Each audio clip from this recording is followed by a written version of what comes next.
You've been dumped and you're wondering what went wrong. Use your energy and your power, reel it back onto yourself instead of giving it to the person that left. Their drop in attraction and their choice to leave may have nothing to do with you or the relationship, but instead, all to do with their attachment style. There are four different attachment styles. They are anxious preoccupied, dismissive avoidant, fearful avoidant, and secure. Understanding attachment styles is very beneficial for personal growth, relationships, and overall well being. By recognizing your attachment style, you can identify your own patterns, foster self compassion, and break your own negative cycles. Overall, you will enhance your emotional intelligence, which means that you can work towards becoming secure attachment if you aren't already.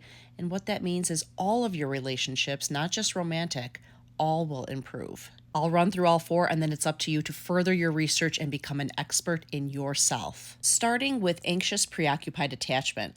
These individuals are marked by insecurity and anxiety in their relationships. They are overly dependent on their partner and fear abandonment. Examples of this are clinging to their partner, needing constant reassurance, people pleasing, difficulty setting boundaries, and very sensitive to rejection. Next up is dismissive avoidant attachment style.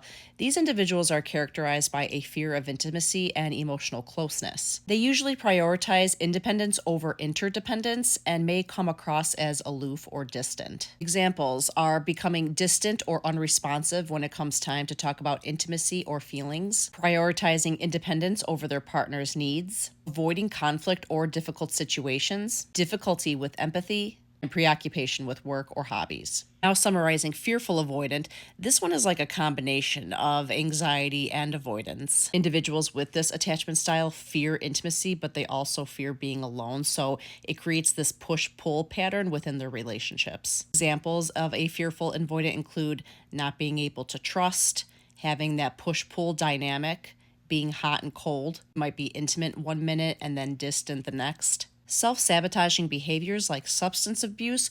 Overall, it's all about mixed signals because they fear intimacy, but then they become clingy if they feel abandoned. And lastly, secure attachment style, which usually results when you have secure caregivers, characterized by feelings of safety, security, and trust within relationships. Individuals with secure attachment style feel comfortable with security and independence, and they're able to regulate their emotions effectively. Examples of being secure are being supportive and empathetic, resolving conflicts in a healthy and constructive manner, comfortable with intimacy, regulating their emotions, and effectively communicating. When thinking about yourself, it's very possible that you can relate to more than one attachment style, but overall, there probably is one that takes over the most. It can be very tempting to take this newfound knowledge and dissect your dumper, figure out what attachment style they are, and then review the relationship.